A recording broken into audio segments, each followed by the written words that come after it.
నమస్తే, welcome to prime nine. ప్రస్తుతం AP అసెంబ్లీలో ముఖ్యమంత్రి చంద్రబాబు నాయుడు మాట్లాడుతున్నారు. లైవ్ లో చూద్దాం. 95,460 కోట్లు లైవ్ స్టాక్ లో వస్తుంది. ఇది 19 లక్షల మందికి జీవనోపాధి కల్పిస్తుంది, చిన్న పెద్ద అందరికీ. ఇక్కడికి వచ్చినప్పుడు దీంట్లో self help groups major role play చేస్తున్నాయి. వీళ్ళు కూడా చాలా వరకు వాల్యూ అడిషన్కి వెళ్తున్నారు. ఇక్కడ 1 లక్ష మందిని ఈ సంవత్సరం మనం ఆంటర్‌ప్రెన్యూర్ చేయాలని, ప్రతి ఒక్కరి ఆదాయం కూడా 1 లక్ష వరకు పెరగాలని చెప్పి ఒక ఇది పెట్టుకొని ముందుకు పోతున్నాం. ఇందులో మీరు చూస్తే ఎనిమల్ హెల్త్ కేర్ కోసం, Animal reproduction, sex sorted semen, 90% female calves వస్తాయి. దీనికి కూడా మనం ఇది చేస్తున్నాం. ఇన్పుట్ సపోర్ట్ కింద 10,000 ఎకరాలు నరేగా కింద ఫాడర్ డెవలప్ చేస్తున్నాం. అదే మరిగా ఈరోజు మినీ గోకులమ్స్ ఇచ్చాం. పట్టణ ప్రాంతాల్లో కూడా, టౌన్లో కూడా ఇళ్ళల్లో ఈ ఎనిమల్స్ పెట్టుకునే పరిస్థితికి వచ్చారు. అందుకే మున్సిపల్ అడ్మినిస్ట్రేషన్ మినిస్టర్ చెప్పి అనిమల్ హాస్టల్స్ కట్టాలని చెప్పి ఒక నిర్ణయం చేశాం. ఆ అనిమల్ హాస్టల్స్ వస్తే ఇవన్నీ అక్కడ పెట్టే అవకాశం వస్తుంది. ఇవన్నీ కూడా 157 గోకులమ్స్ని ఇప్పటికే ఇది చేశారు. అదే మరి మోడర్నైజేషన్, మెకనైజేషన్ కూడా మనం ముందుకు తీసుకుపోవాలనుకుంటున్నాం. ఇవన్నీ 8,000 కోట్ల రూపాయలు ఈరోజు డాక్రా సంఘాలు వీళ్ళందరూ కలిసి ఈ లైవ్ స్టాక్ని పెంచుకోవడానికి ముందుకు వస్తున్నారు అధ్యక్ష. ఇది రాబోయే రోజుల్లో కూడా బిగ్గెస్ట్ ఎకనామిక్ యాక్టివిటీ. అందులో కూడా పేదవాళ్ళకి అవసరమైతే పేదవాళ్ళకి మనం గోకులమ్స్ కట్టడమే కాకుండా ఇంకొక పక్కన ఫాడర్ కూడా మనం సప్లై చేయగలిగితే, మెషిన్ మిల్కింగ్ కూడా ప్రోత్సహించగలిగితే, కమ్యూనిటీ మెషిన్ మిల్కింగ్ అని ప్రోత్సహించగలిగితే ఈవెన్ ఏజ్డ్ పీపుల్ కూడా ఒక 2-3 ఎనిమల్స్ చూసుకునే పరిస్థితి వస్తుంది. డిగ్నిఫైడ్ లైఫ్ లివింగ్ వస్తుంది. ఎందుకంటే గమ్మన కూర్చోవడం కంటే ఒక 2-3 ఎనిమల్స్ పెట్టుకోగలిగితే ఒక 15,000 ఎవ్రీ ఫోర్త్ నైట్ వచ్చే అవకాశం వస్తుంది.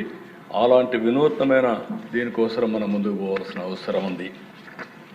ఇంకొక పక్క రెండోది, ఈరోజు నేను చెప్పాను హార్టికల్చర్. ఇది ఈ హార్టికల్చర్లో మీరు ఒకసారి చూస్తే 18,56,000 ఎకరాలు, 406 లక్షల మెట్రిక్ టన్నులు ఉత్పత్తి చేస్తున్నాం. ఇది ఈ సంవత్సరం 1,52,950 కోట్లు వచ్చింది. నెక్స్ట్ ఇయర్కి 1,77,422 కోట్ల రూపాయలు జిఎస్టిపి వస్తుంది, జీవీఏ వస్తుంది. దీంట్లో ఫ్రూట్స్ 39%, స్పైసెస్ 22%, వెజిటబుల్స్ 17%, అదే మరి ప్లాంటేషన్ క్రాప్స్ 8%, ఫ్లవర్స్ 13%. ఇక్కడ చూస్తే అధ్యక్ష ఒక ఫోకస్డ్ అప్రోచ్ తీసుకున్నాం. నేను ఎప్పుడు కూడా రాయలసీమలో హార్టికల్చర్ రావాలి, మైక్రో ఇరిగేషన్ రావాలి, దానివల్ల అనేక లాభాలు వస్తాయని చెప్తూ వచ్చాను. ఈరోజు ఈ డేటా మీరు చూస్తే 14-19 38,358 కోట్ల రూపాయలు జీవీఏ ఉంటే అది 80,817 కోట్లు పెంచాం. ఆవరేజ్ని 17% గ్రోత్ ఫర్ ఇయర్ సిఏజిఆర్ వచ్చింది. తర్వాత 19-24 1,26,098 కోట్ల రూపాయలు మాత్రం పెరిగింది. మొత్తం టోటల్గా 80 నుంచి 1,26,000 కోట్లు, అంటే 9% సిఏజిఆర్ ఆఫ్ తగ్గిపోయింది.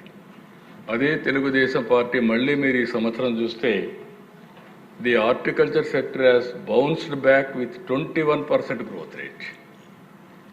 రైతుల పట్ల ఈ ప్రభుత్వానికి ఉండే చిత్తశుద్ధికి ఈ రికార్డ్సే సాక్ష్యం అని చెప్పి కూడా నేను మీకు ఇది గుర్తుపెట్టుకోకుండా ఏదంటే అది మాట్లాడుతున్నారు. నోరుందని ఏదంటే మాట్లాడితే వాస్తవాలు అవాస్తవాలు కాలేదు. అందుకని ఇంకొక పక్కన మీరు ఒకసారి చూస్తే 14-19లో హార్టికల్చరు 2,91,000 ఎకరాల్లో పెడితే అదే 19-24లో 82,900 ఎకరాలు తగ్గిపోయింది. ఈ సంవత్సరం మళ్ళీ ఒకే సంవత్సరం 71,500 ఎకరాల్లో పెట్టాం. అంటే వాళ్ళు 5 ఏళ్లలో చేసిన దాన్ని 85% ఒక సంవత్సరంలో చేసి మళ్ళీ హార్టికల్చర్ నిలబెట్టే పరిస్థితి వచ్చింది. ఇది